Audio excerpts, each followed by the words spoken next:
Primera mesa de opinión de Antioquia, hoy tenemos varios invitados y seguiremos con nuestro tema de estas semanas hablando de el café. Pero por ahora le damos la cordial bienvenida al señor Jaime Carrión Suárez, docente, investigador de la Universidad San Buenaventura. Bienvenido, ¿cómo me le va? Muchas gracias por la invitación, muy buenas para todos y todas en la mesa. Don Jaime, cuéntenos ustedes desde la universidad, ¿qué percibe usted de esta gran marcha ahora el 21?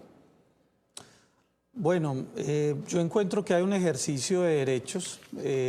Los ciudadanos tienen por constitución el derecho fundamental de concentrarse, de manifestarse libremente, siempre, por supuesto, en forma pacífica. Y Colombia es un país, Nacho, que ha venido transitando desde la Constitución del 91 con mucha fuerza en el ejercicio de la protesta social. Yo me atrevería a decir que cada mes en las ciudades capitales, tanto en Bogotá como en Medellín, uno encuentra un ejercicio de derechos de este tipo, ¿cierto?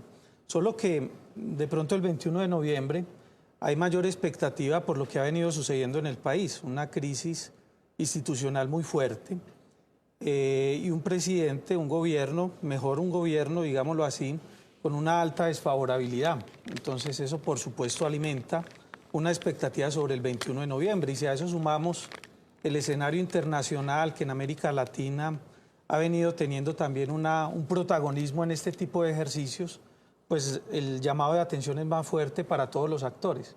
Pero marchas hay, me atrevería a decir yo, todos los días en el país y está contemplado pues por la Constitución este tipo de ejercicios. Hoy hay marchas. Por eso no entiendo cuál es el diferencial de esa marcha del 21. Si acá se han realizado varias marchas, este año también se han realizado marchas. ¿Qué tiene de especial la del 21 versus las anteriores?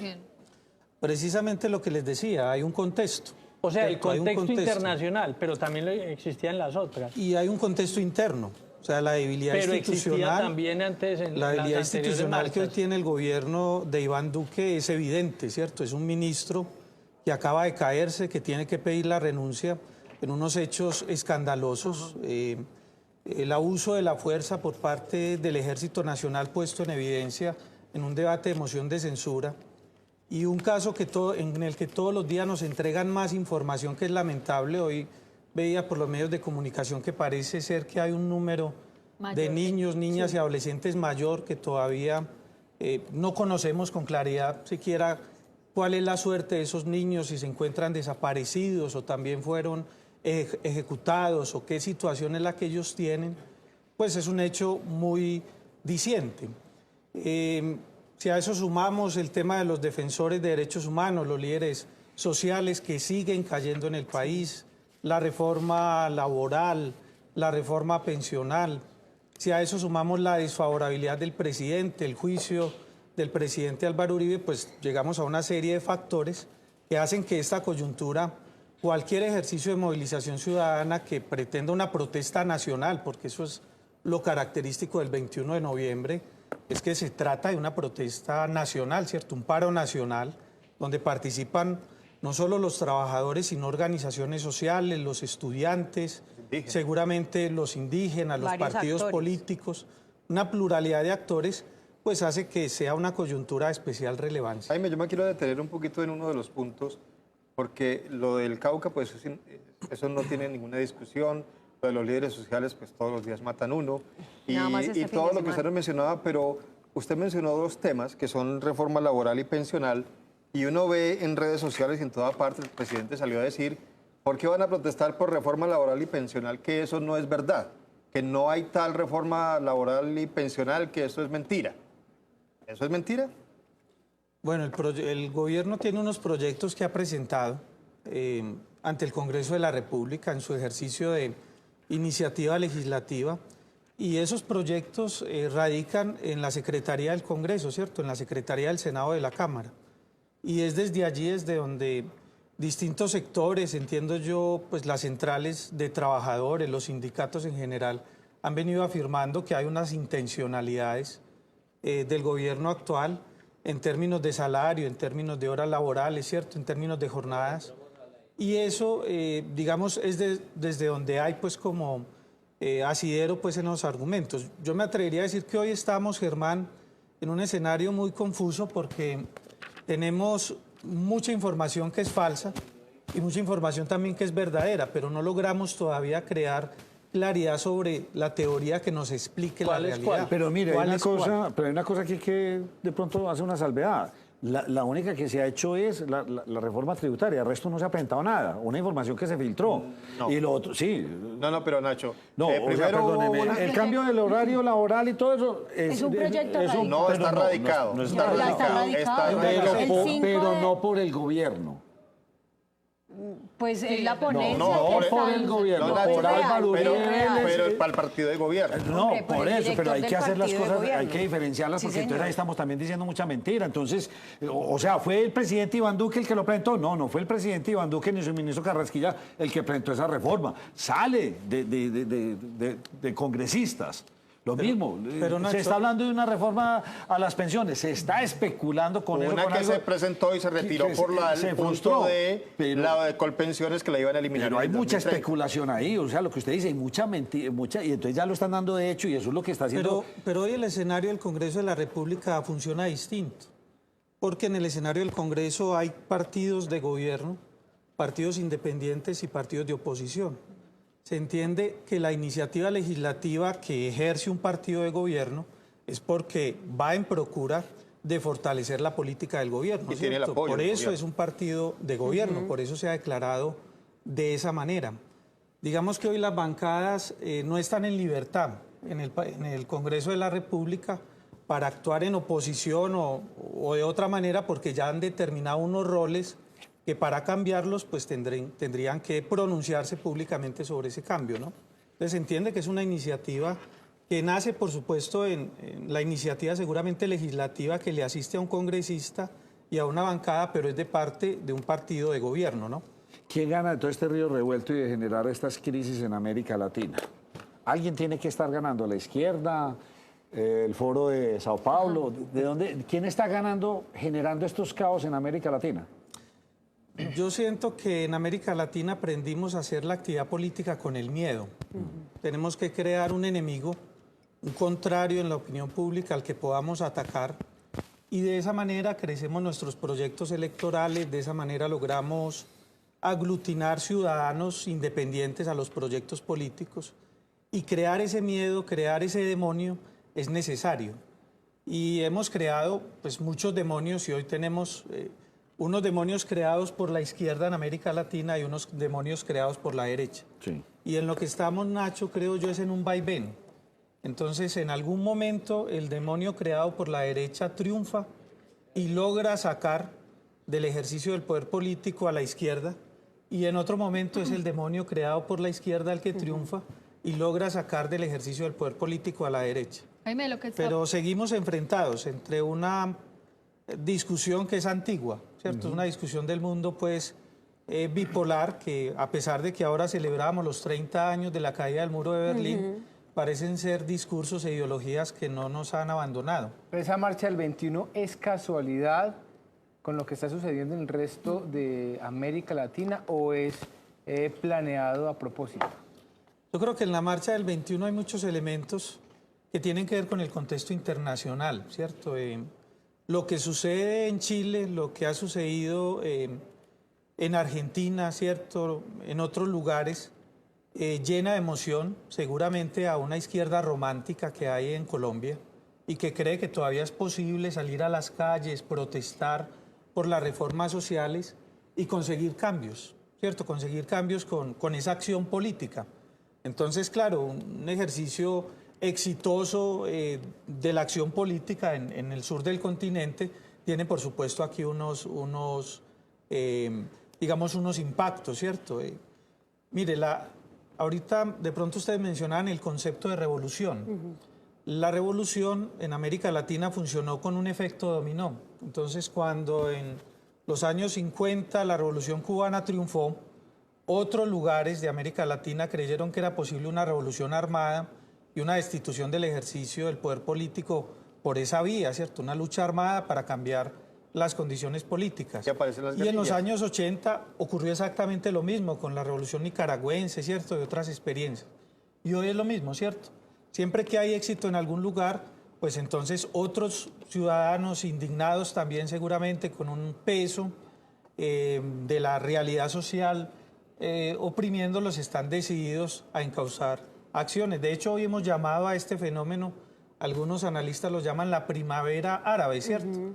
Para referir, perdón, a la primavera latinoamericana, para referirse de pronto a la primavera árabe y a otras primaveras que han caracterizado este tipo de movimientos en el mundo. ¿Existe la posibilidad de que esa izquierda romántica, como usted la menciona, o soñadora, esté siendo o pueda ser utilizada por una izquierda más radical y más vertical en sus posturas, a raíz del desenlace que han tenido todas estas marchas? Hombre, yo creo que en el caso colombiano esa posibilidad no existe. Es decir, Colombia es un país sui generis en América Latina, porque nosotros hemos tenido un conflicto armado muy extenso en sus años, digámoslo así, en sus décadas, y con muchas guerrillas. Y en los años 90 la lucha armada perdió todo el prestigio en Colombia. No sé si ustedes recuerdan, finales de los 90 y principios de este siglo, que mayoritariamente la gente marchaba contra las FARC y que un gobierno como el de Álvaro Uribe tuvo la posibilidad de ascender en la vida política nacional precisamente con un discurso de derrota sobre las FARC. Eso que nosotros hoy tenemos no lo tiene Bolivia, no lo tiene Ecuador, no lo tiene Perú, no lo tienen otros escenarios, no lo tiene Pero Chile, de pronto ¿cierto? un poquito. Sí, pero no en esa proporción. Es que nosotros hemos tenido cerca de 35, 36 guerrillas. Vivimos ese asunto, Yasmín. Pero, por ejemplo, en el caso de Chile, ahora que usted lo trae a colación, en entrevistas escuchábamos, o por lo menos yo escuchaba, que tenían como ejemplo lo que sucedió en Colombia con la séptima papeleta y lograron la Constitución del 91. Y ellos decían, es necesario tener en el país algo como lo que ustedes tuvieron. Entonces, ¿cómo es ese ejemplo para Colombia ante el mundo? Pero ¿cómo vemos los conflictos que tienen otros países en nuestro país? Bueno, es que en Colombia, en los años 80, teníamos también otra situación de convulsión muy fuerte.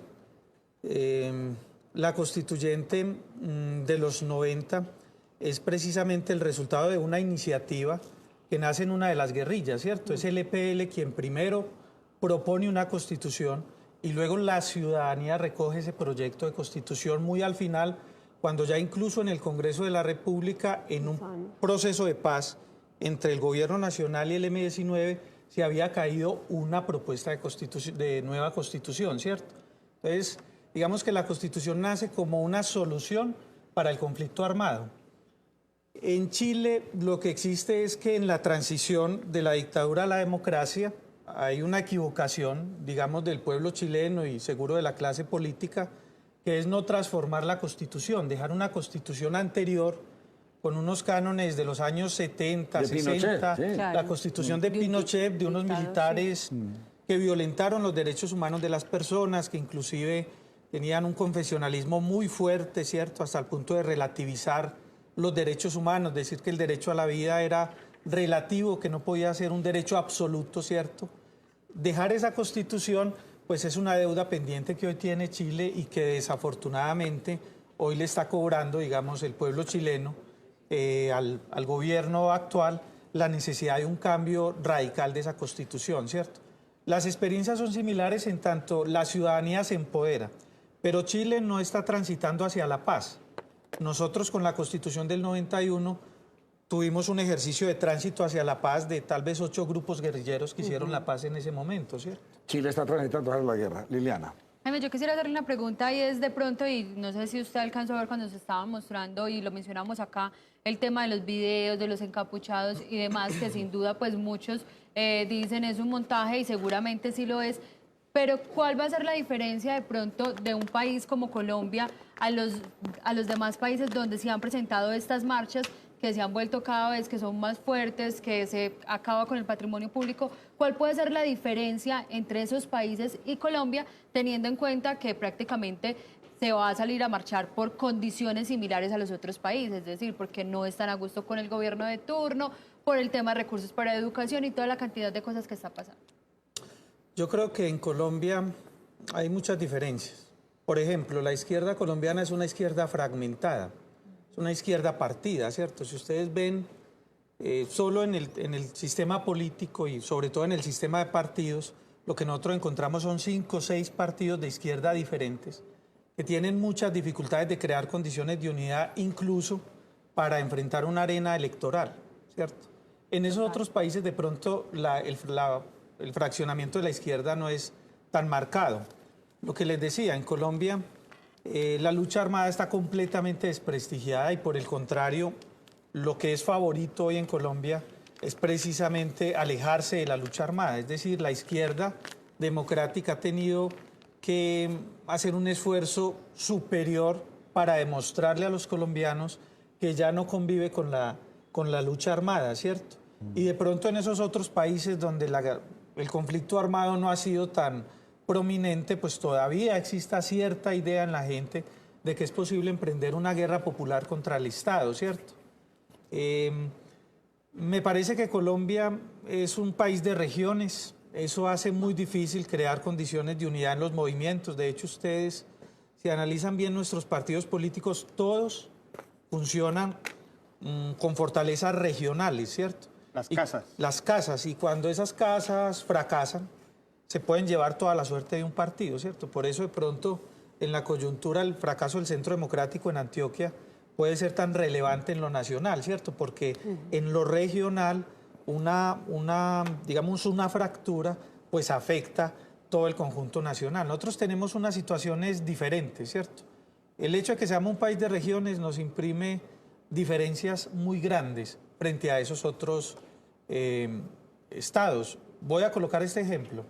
Hace unos años, en una ONG en la que trabajaba, surgió una visita internacional y vino una persona tal vez de Ecuador, de Perú, y él decía, hombre, ¿cómo es posible que Medellín, siendo una ciudad, siendo la segunda o la tercera ciudad, sea tan grande, ¿cierto? En los otros estados, las segundas y las terceras ciudades no son tan grandes, ¿cierto? En ningún otro Pero país. ¿por qué aquí son tan grandes las segundas y las terceras ciudades? Entonces yo le decía, lo que pasa es que Antioquia está rodeada de montañas y es el resultado de una serie de migraciones de grupos muy identificados que crearon cierto aislamiento, ¿cierto? Entonces los antioqueños son regionalistas y los bayunos son regionalistas y en el centro del país son regionalistas y de pronto en el norte, en la costa, son regionalistas. Entonces nosotros tenemos unas ciudades muy grandes en las regiones, ¿cierto? Somos un país de regiones. Y eso crea mayor fraccionamiento. Estamos en mora de tener una constitución federal en Colombia, ¿cierto? Precisamente Demasiado. por esa... ¿Qué podemos esperar después Eso iba a del decir. 21? Porque me cogió ¿Qué la se noche, esperaría? señores. Sí, ¿qué se ¿Qué esperaría se puede después de esa esperar? parte? ¿Usted qué quiere? Hombre, en Colombia este tipo de marchas son permanentes. Yo creo que el 21 va a movilizarse una millonaria pues, cantidad de ciudadanos, pero no creo que se vaya a perder pues, el control del país. No creo que un video como el que se acaba de presentar tenga ninguna veracidad. Por supuesto, no le corresponde a uno desde la academia decirlo, sino a la fuerza pública. Pero pues, lo que va a suceder es que vamos a tener un ejercicio en el que seguramente se presentarán algunos que otros desórdenes. Es prácticamente imposible pretender que exista una marcha multitudinaria en Colombia que no tengan una necesidad de control de parte de una fuerza antidisturbios ¿cierto? Es muy difícil que eso ocurra, pero me parece que en Colombia estamos lejos de crear unas condiciones, digamos, de protesta continuada, como la que sí existe de pronto en Ecuador, en Perú, en Bolivia, ¿cierto? Donde además son grupos étnicos los que han protestado con identidades y con banderas pues muy, inclusive nacionalistas, ¿cierto? Porque Germán. allá sí hay nacionalismo. Rápidamente yo quiero volver un poquito sobre, nos asustan con el comunismo. Usted acaba de decir, se cumplió el fin de semana 30 años de la caída del muro de Berlín. Y nos están hablando de que todas estas marchas, todo lo que está pasando es la amenaza del comunismo internacional. ¿Por qué a estas alturas, cuando comunismo no existe, nos siguen hablando de eso? Germán, porque es necesario en la vida política crear un discurso, crear una teoría para yo poder crecer electoralmente. Y una sociedad pluralista como la colombiana, desde el 91 nosotros decidimos ser una sociedad pluralista que le da, digamos, representación a muchos grupos políticos, a muchos sectores. Una sociedad pluralista es más difícil crecer electoralmente si no se tienen esos enemigos. Es casi imposible hacer política con rendimiento si no se crea un discurso apocalíptico sobre el escenario, ¿cierto? Entonces, cuando se dice renovación ahora o nunca, Finalmente esa idea política lo que está diciendo es, este momento es decisivo y usted en este momento no puede ni dejar de marchar, ni dejar de ir a votar, ni dejar de participar, ¿cierto? Es la creación del discurso político la que hoy se enfrenta. Ahora, lo que pasa es que hoy estamos en el vaivén. Lo hace la derecha, que necesita ganar las elecciones, y lo hace la izquierda, que necesita ganar las elecciones. Y cuando surgen sectores que no son izquierda ni derecha, sino de pronto sectores más moderados, digamos, en el escenario, que pretenden tercerías, también lo hacen. Nosotros hemos tenido en Medellín, en Antioquia hemos tenido tercerías que crean un demonio para poder crecer, ¿cierto? Es verdad. Y Me no gustó son un de tema, izquierdas ni de me derechas. propuso usted un tema bien bueno y quiero que lo tengamos ahí en remojo, nacionalismo. Nunca, Colombia, ¿verdad que es un país de...? No, eso es bien interesante. Pues, don Jaime, gracias por habernos acompañado. A ustedes muchas gracias por tener en cuenta la universidad, por la invitación. Qué bueno que la academia pueda poner aquí también su granito de arena. Vamos a hacer una muy breve pausa.